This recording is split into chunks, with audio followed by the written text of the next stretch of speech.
Good morning, Radhe Radhe, जय श्री श्याम। कैसे हो आप सभी फ्रेंड्स? मैं भी बहुत अच्छी हूँ। उम्मीद करती हूँ कि आप अपनी पढ़ाई बहुत अच्छे से ज़बरदस्त तरीके से अभी कर रहे होंगे। और सबसे पहले मैं उन सभी कैंडिडेट को शुभकामनाएं देती हूँ जिनका भी बीपीएससी ट्री 3 में सिलेक्शन हुआ है, चाहे वो मेरे सब्सक्राइबर्स हों या वे मेरे व्यूवर्स हों, और बाकी जो भी है सभी को बहुत बहुत शुभकामनाएं। बस आशा करूँगी कि जो आप लोगों के कंधे पे जिम्मेदारी आई है, आप अपनी उस जिम्मेदारी को बखूबी तरीके से निभाएं। वहाँ पर बच्चों के भविष्य को और अच्छा बेहतर बनाएंगे और उन्हें नई नई चीज़ें जानकारियाँ देंगे आप। और उम्मीद करूँगी कि आप लोगों का जो जीवन है वहाँ पर बहुत अच्छे तरीके से व्यतीत हो। बस आप लोगों से यही प्रार्थना है कि आप लोग उन बच्चों का भविष्य बेहतर कीजिए और अपने फ्यूचर पर भी ध्यान दीजिए। ऐसा नहीं है सिर्फ आपको वहाँ पर सिलेक्शन मिल गया है तो आप आगे की तैयारी नहीं करेंगे, अपनी पढ़ाई पर भी थोड़ा फोकस ज़रूर कीजिएगा और इससे ऊंचे मुकाम पर आप लोग अपने जाने की कोशिश कीजिएगा और अपनी स्टडी को कंटिन्यू रखिएगा, बीच में मत छोड़िएगा। और एक बार फिर से आप सभी को कॉन्ग्रेचुलेशंस फ्रेंड्स, और उम्मीद करूँगी कि आप ऐसी ही तरक्की पर आगे बढ़ते जाएं। और हम भी देखेंगे कि हमारा रिज़ल्ट कब तक आता है टीजीटी पीजीटी का, और क्या होता है क्या नहीं होता ये तो अभी पता नहीं है, रिज़ल्ट आने के बाद ही पता होगा। बस यही उम्मीद है कि जो भी कुछ होगा बहुत अच्छा ही होगा और जो भी जानकारी होगी आप लोग साथ सभी तरह की जानकारी शेयर की जाएंगी। ऐसा नहीं है कुछ भी आप लोगों से छिपाया जाएगा। और उम्मीद बस यही है कि जो भी होगा आगे वो सब बहुत अच्छा होने वाला है। बस ऐसे ही मन से एक आशा निकली है कि हाँ जो भी होगा अच्छा होगा। बस उम्मीद पर ही दुनिया कायम है और हम लोग भी उम्मीद पर ही हैं कि अब क्या होगा हमारे साथ। और फ्रेंड्स आप लोगों को बता दूं कि अब भी रिज़ल्ट 1 to 5 और 6 to 8 का आया है और पड़ोसियों का और रिश्तेदारों का फ़ोन आना शुरू हो चुका होगा कि क्या हुआ, तुम्हारा सिलेक्शन हुआ, तुम्हारा सिलेक्शन नहीं हुआ, मेरे बच्चे का सिलेक्शन तो हो गया है, मेरी भतीजी का हो गया है। तो इस तरह से बहुत सारे फ़ोन कॉल्स आने शुरू हो गएंगे। सेम सभी के साथ ऐसा होता है और मेरे साथ भी कुछ कुछ ऐसा है। तो मेरे से भी पूछा गया क्या हुआ तुम्हारे रिज़ल्ट का, तो अब उन्हें ये क्या ही बताएं और कौन बताए कि हमारा रिज़ल्ट अभी आया नहीं है।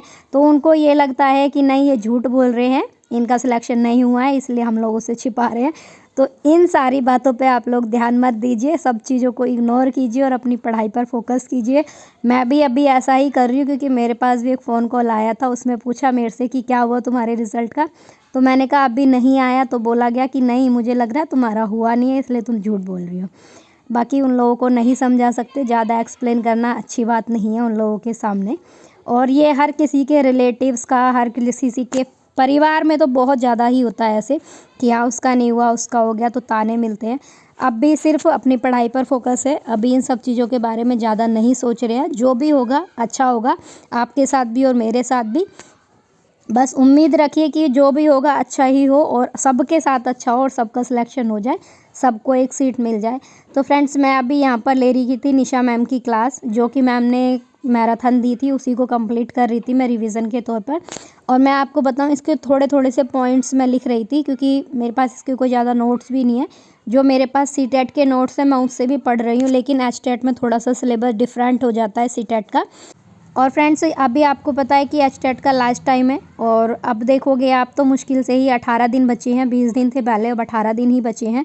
तो जितना हो सकता है उतनी तैयारी कर लीजिए। और मैं अभी भी आप लोगों से यही बोलूँगी कि जो प्रीवियस ईयर के क्वेश्चन पेपर है आप उनको ज़्यादा से ज़्यादा सॉल्व कीजिए। और वहाँ से बहुत ज़्यादा देखा है कि बार बार वहाँ से रिपीटेड क्वेश्चन ही आते हैं। मैं भी प्रीवियस ईयर की ही ज़्यादा प्रैक्टिस कर रही हूँ और मैं ज़्यादा कुछ इसलिए नहीं शो कर पाती क्योंकि मैं मोबाइल से ही कर रही हूँ अपने, और मेरे हस्बैंड चले जाते हैं अपनी जॉब पर, तो लैपटॉप मेरे पास दिन में नहीं रहता है। मॉर्निंग में और इवनिंग में 2 ही टाइम मेरे को लैपटॉप मिल पाता है, बाकी दोपहर में मेरे को लैपटॉप नहीं मिल पाता।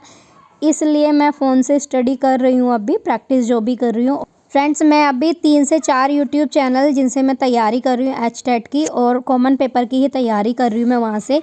निशा अचीवर्स अकेडमी है, जिंद क्लासेस वाला मैंने आपको पहले बताया था, गुरु 365 है, और एक चैनल है टीचिंग गोल्स, आप लोग जाकर उनसे भी तैयारी कर सकते हो। और ये मैं बताऊं पूरे यूट्यूब पर मेरे को बेस्ट टीचर लगे हैं एचटेट के लिए। बाकी जो सारे टीचर्स हैं वो मुझे सीटेट के लिए ही अच्छे लगते हैं और मैं एचटेट की तैयारी यहीं से कर रही थी।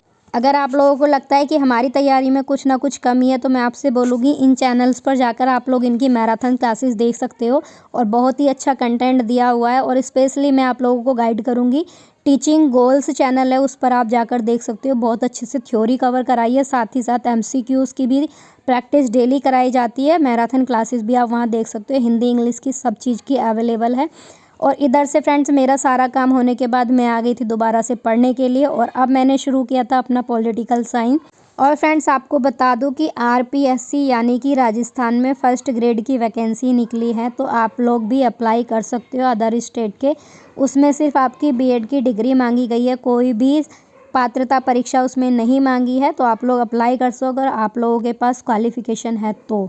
और मैं भी कोशिश करूँगी उसे अप्लाई करने की। बाकी अभी मैंने मेरे हस्बैंड से कोई भी बात नहीं की है इस बारे में, अभी देखते हैं कि क्या होता है।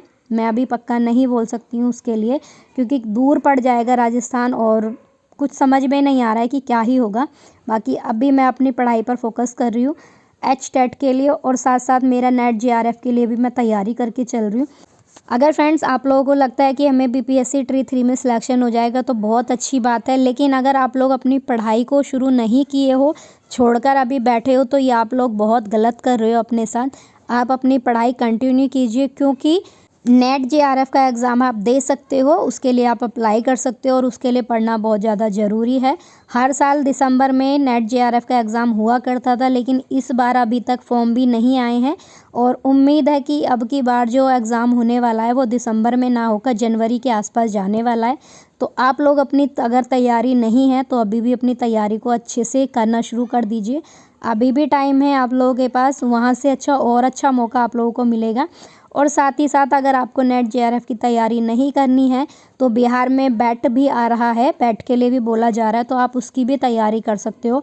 और बैट भी मैं मानती हूँ बहुत अच्छा है, लेकिन हाँ अगर आप लोग नेट को करेंगे तो उसमें थोड़ा सा टाइम लग सकता है, लेकिन अगर आप बैट की तैयारी करके चल रहे हो तो उसमें जल्दी नौकरी मिलने के चांसेस हैं बिहार में, क्योंकि वहाँ पर काफ़ी सारी वैकेंसीज़ खाली हैं असिस्टेंट प्रोफेसर के लिए। तो उम्मीद है कि आप लोग दोनों में से किसी एक की तैयारी करेंगे। अगर आप अपनी स्टडी को छोड़े बैठे हैं अभी कि हमारा BPSC ट्री 3 में सिलेक्शन हो जाएगा और हमें पढ़ने की ज़रूरत नहीं है, तो आप लोगों को बता दूँ पढ़ना तो हमें हर हाल में होगा। और मैं यही बोलूँगी कि अगर आपका सिलेक्शन होता भी है तभी भी आप ये मत सोचिए कि सिर्फ हम यहीं तक आके रुक जाएंगे, उससे आगे भी अपने आप को बढ़ाइए और आगे भी कुछ ना कुछ अचीव ज़रूर कीजिए। और मैं यही बोलूँगी अगर आपका सिलेक्शन होता है तो आप किसी अच्छी पोस्ट के लिए भी अप्लाई कीजिए और वहाँ की तैयारी भी आप ज़रूर कीजिए। बाकी आप लोगों की मर्ज़ी है। और अभी HTET वालों के लिए यही बोलूँगी कि जो YouTube चैनल मैंने आपको बताए हैं आप वहाँ से जाके तैयारी कर सकते हैं। अभी भी 18 दिन का टाइम आप लोगों के पास है। और मैं आप लोगों को बता रही हूँ अगर आप लोग 8 से 10 घंटे भी तैयारी करोगे ना, आपका HTET अभी भी निकल जाएगा। तो अपनी तैयारी पर ज़्यादा फोकस कीजिए, फालतू की अफवाहों पर मत कीजिए। Thank you.